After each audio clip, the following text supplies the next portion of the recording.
Hariom. Knowledge plus channel में हम सभी विद्यार्थियों का स्वागत करते हैं। आज हरिओम टैली की क्लास नंबर 8D है। इसके अंदर हम कुछ और बातों की जानकारी आपको देते हैं। टैली की class number 8A, class number 8B और क्लास नंबर 8C अगर आपने अटेंड की है तो इस टॉप के समझने की अधिक संभावना है। लेकिन फिर भी जो विद्यार्थी पहली बार इस टॉप को सुन रहे हैं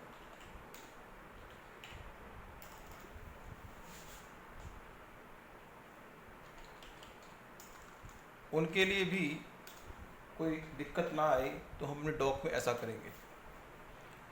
टैली की गेटवे ऑफ टैली की स्क्रीन पे हम आ गए। हमने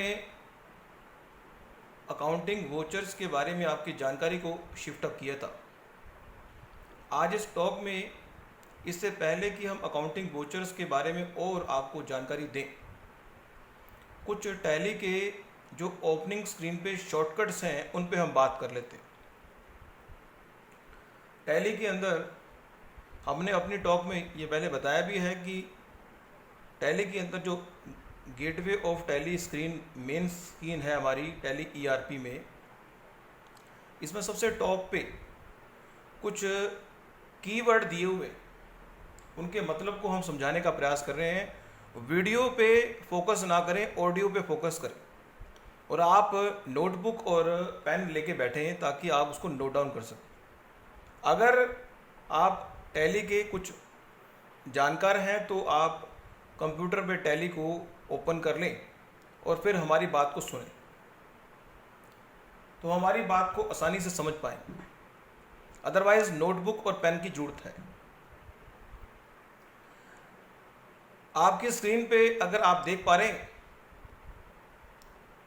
अगर आप कंप्यूटर ऑन करके बैठे हुए हैं और कंप्यूटर में टैली ERP हमने ऑन किया हुआ है तो, अदरवाइज हमारी बात को सुने।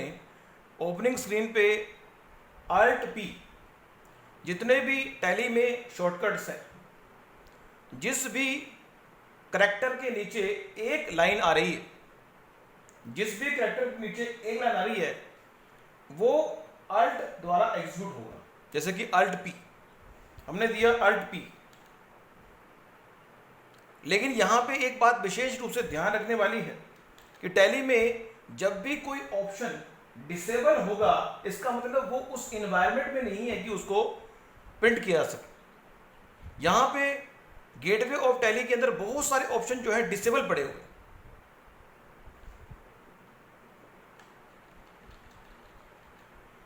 तो अगर वो डिसेबल है तो इसका मतलब वो यहां पे नहीं हो सकता। फिर है Alt+E एक्सपोर्ट करने के लिए, अगर टैली का किसी डेटा को हमने एक्सपोर्ट करना है। फिर है Alt+M टैली के डेटा को अगर आपने ईमेल करना है। फिर है Alt+O टैली के डेटा को आपने अपलोड करना है। फिर अगर किसी करैक्टर के नीचे 2 बार लाइन आ रही है तो इसका मतलब वो चीज कंट्रोल द्वारा एग्जीक्यूट होगी। किसके द्वारा? कंट्रोल द्वारा। तो Ctrl+S, क्या हुआ? Ctrl+S। अब Ctrl+S से टैली शॉप पे जा सकते हैं। फिर है Alt+G लैंग्वेज को चेंज करना हो। फिर है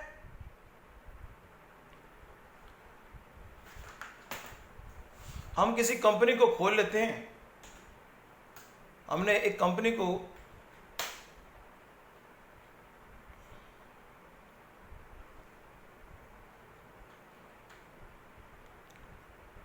अब यहां पे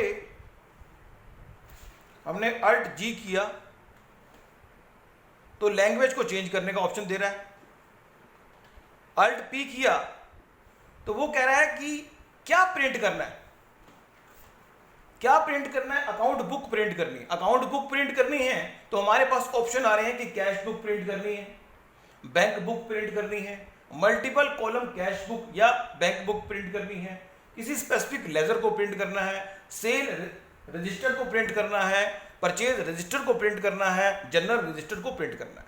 तो यहाँ पे 7 तरह की अकाउंट बुक को प्रिंट करने की फैसिलिटी दे रहा है। फिर अगर हम आउटस्टैंडिंग स्टेटमेंट की बात करें तो आउटस्टैंडिंग स्टेटमेंट में रिसीवेबल क्या होते हैं कि अगर हमने किसी को माल सेल किया तो जो डेटर्स होते हैं उनको हम रिसीवेबल भी कहते हैं। पेबल्स वो होते हैं जिनसे माल हम परचेज करते हैं, उसके अलावा लेजर के माध्यम से।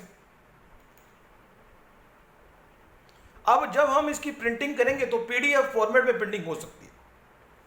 अब इसकी जो फॉर्मेट है, पीडीएफ फॉर्मेट तो है ही, हम अगर चेंज करना चाहें तो उसकी फॉर्मेट चेंज करने की फैसिलिटी भी दी हुई है। ये बड़ा अच्छा ऑप्शन है, लेकिन इसको और डिटेल से हम फिर समझेंगे। यहां पे सिर्फ हम कंट्रोल पी के द्वारा हमारे पास जो है 6 ऑप्शन आ गए, मतलब 5 विकल्प आ गए। एक अकाउंट बुक्स का, एक आउटस्टैंडिंग स्टेटमेंट का, एक इन्वेंट्री बुक का। हम इन्वेंट्री बुक्स में स्टॉक आइटम को प्रिंट करना चाहें, सारी आइटम को प्रिंट करना चाहते हैं, 1 आइटम को करना चाहते हैं, ग्रुप ऑफ आइटम को करना चाहते हैं, ग्रुप के हिसाब से। तो उसका जो बाय डिफॉल्ट इन्होंने सेटिंग की हुई है वो क्या की है? पीडीएफ में वो होगा। अब है डे बुक। अगर आपने डे बुक को प्रिंट लेना है, जैसे ही हम एंटर करेंगे तो अब वो पूछेगा कि पीडीएफ फाइल जो है डे बुक की मैं डॉक्यूमेंट नाम के फोल्डर में बनाऊंगा।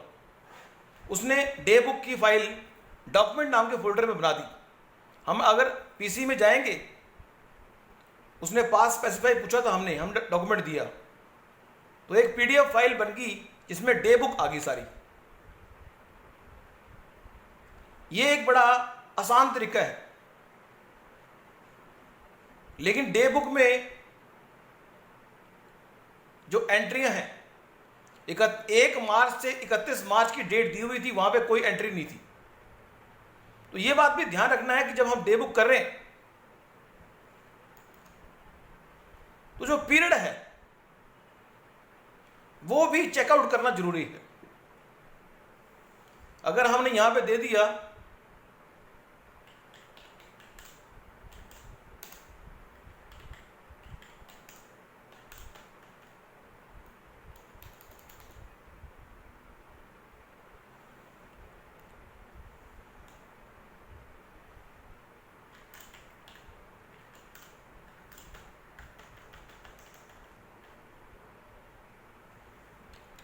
हमने डेट चेंज की इसकी, देखते हैं क्या होता है। डेट चेंज की तो क्या प्रिंट आउट ठीक आया? अब देखो डेट चेंज करते ही हमारे जो डेट प्रिंटर था ठीक आ गया हमारा। तो हमें यहाँ पे ये देखना है कि जब डे बुक की प्रिंटिंग करें तो डेट चेंज करें। मल्टीपल वोचर प्रिंटिंग करना चाहें, वोचर की अगर प्रिंटिंग करना चाहते हैं, यहाँ पे भी डेट का फॉर्मेट दिया हुआ है, इसलिए कृपया करके डेट के फॉर्मेट को जरूर चेकआउट करें कि वो डेट का फॉर्मेट हमारा ठीक हो, तभी उसकी प्रिंटिंग होगी।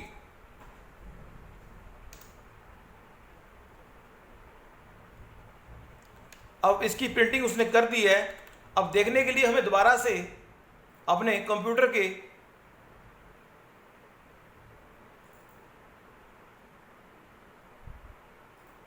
यहां पे जो है Alt P दबाया हमने,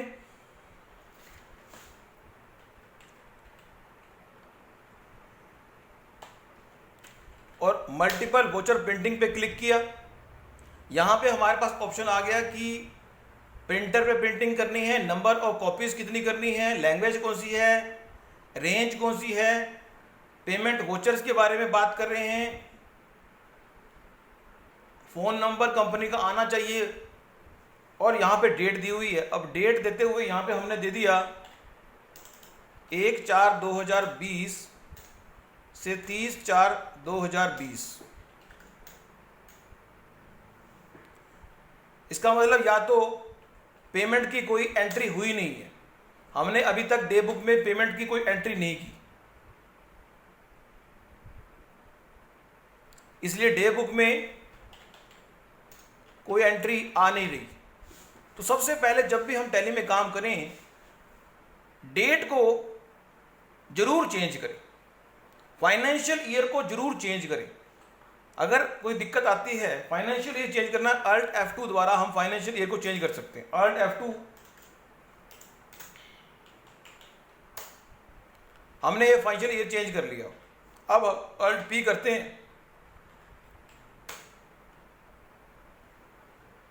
और अब अगर हम प्रिंटिंग करने के बारे में कहते हैं उसको भी, हमें जो है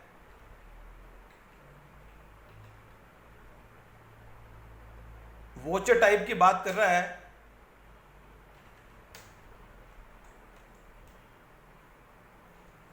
सारे वोचर प्रिंट करने हैं। हमने सारे की रेंज दे दी यहाँ पे, तो बड़ा अच्छा ऑप्शन है ये प्रिंटिंग के लिए। अब वोचर के लिए हमें पूछ रहा है कि कितने वोचर प्रिंट करने हैं यहाँ पीछे। अब 2 पेज में उसने सारे वोचर प्रिंट कर दिए, तो हम क्या करेंगे, इसको मिनिमाइज करेंगे और वोचर को देखेंगे। ये वोचर है, ये सारे वोचर जो हैं, जितने वोचर थे, मेनली उसने रिसिप्ट वोचर पे फोकस किया कि रिसिप्ट के जो वोचर हैं उनकी प्रिंटिंग उसने कर दी। तो टैली में अगर आप रिसिप्ट के वोचर की प्रिंटिंग करना चाहते हैं तो ये इस तरह से ऑप्शन है। लेकिन अगर आप सारे वोचर की प्रिंटिंग करना चाहते हैं तो ये ऑप्शन भी आना चाहिए, लेकिन ये मल्टीपल वोचर प्रिंटिंग की बात कर रहा है। ऑप्शन तो दे रहा है मल्टीपल, लेकिन यहां पे वो प्रिंटिंग नहीं दे रहा। तो हम यहां पे क्या करते हैं,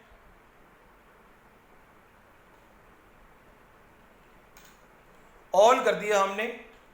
अब ऑल करने पर क्या,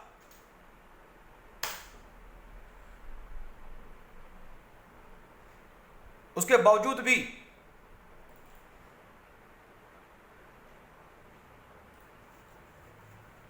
ये सभी वोचर प्रिंट करने हैं। अब वोचर्स के अंदर रिसिप्ट के, पेमेंट के, सेल और परचेज के वोचर नहीं आएंगे। कॉन्ट्रा के वोचर आने चाहिए थे, वो आए नहीं, तो कोई बात नहीं, दोबारा से ट्राई करने का प्रयास करते हैं।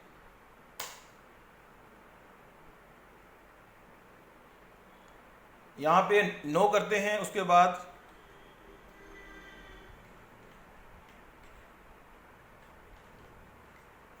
यहाँ पे सेल,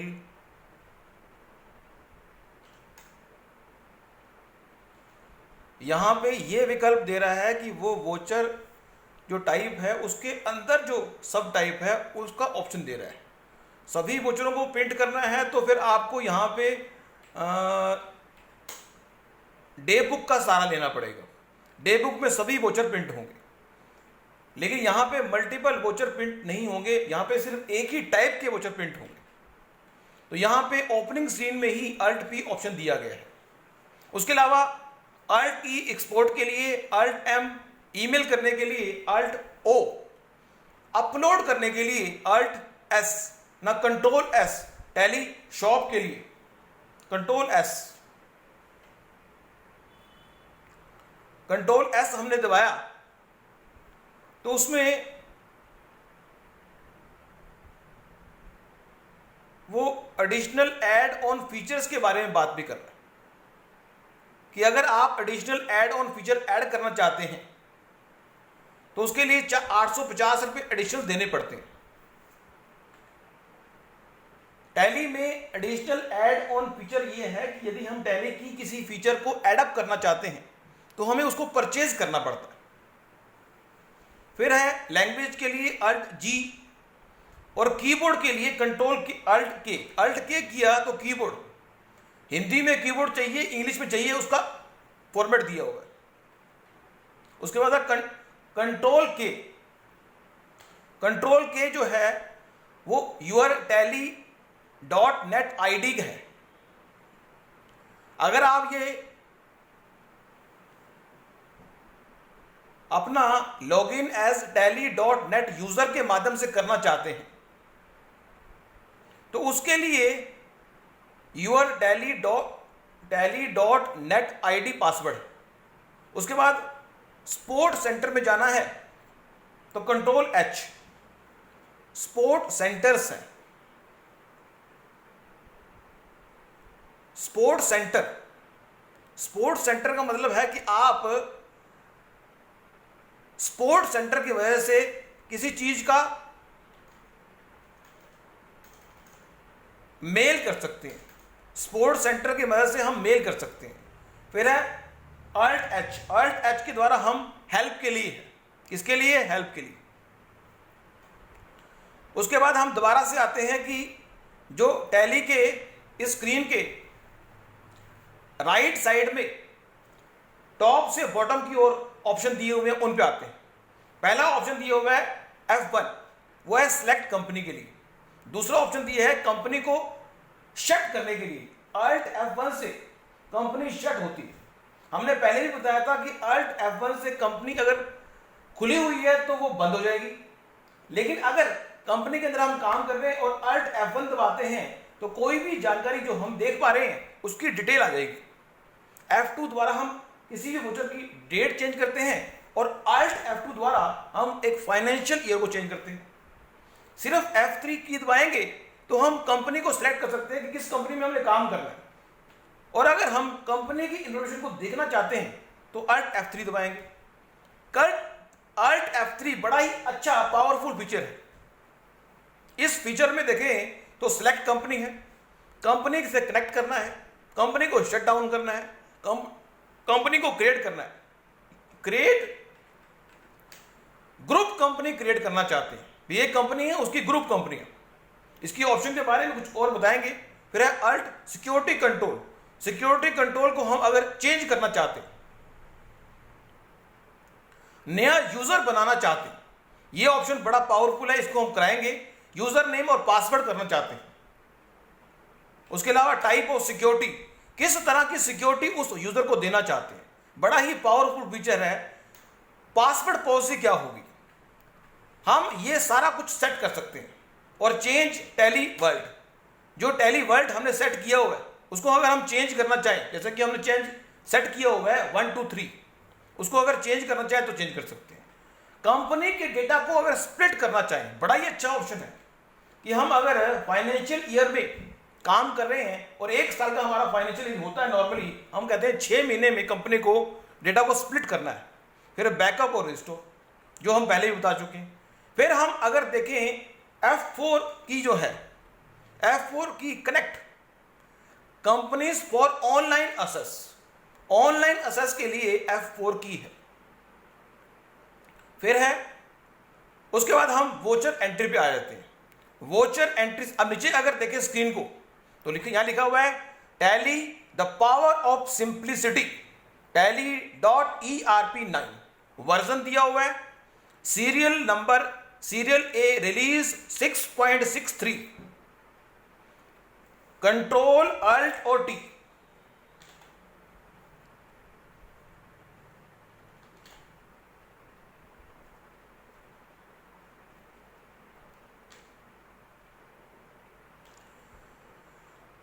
ये कौन सा रिलीज है वो लिखा आ गया यहां पे, अर्न। उसके अलावा license and services, serial number क्या है और ये कब एक्सपायर होगा, लिखा हुआ है 30 सितंबर 2021 को ये एक्सपायर होगा। और अकाउंट आईडी, किस अकाउंट आईडी पे ये काम कर रहा है ये लिखा गया। फिर है गेटवे, गेटवे का नंबर और ODBC सर्वर क्या है ये लिखा आ रहा है। कैलकुलेटर, कैलकुलेटर के लिए कंट्रोल N है, कंट्रोल N की दबा के हम टैली में कैलकुलेशन का काम कर सकते हैं। कंट्रोल N दबा के हम कैलकुलेशन का काम कर सकते हैं। जैसे मान लो हमने 450 जमा 500 650 करने हैं, इतने आगे। दोबारा से एक टॉगल की तरह है, कुछ की टैली में ऐसे हैं जो टॉगल की तरह काम करते हैं। टॉगल की का मतलब क्या है कि अगर हमने एक बार बटन दबाया तो वो एक्टिव होगा, उसी बटन को दोबारा दबाया तो वो डिसेबल होगा। जैसे हमने अब कंट्रोल N दबाया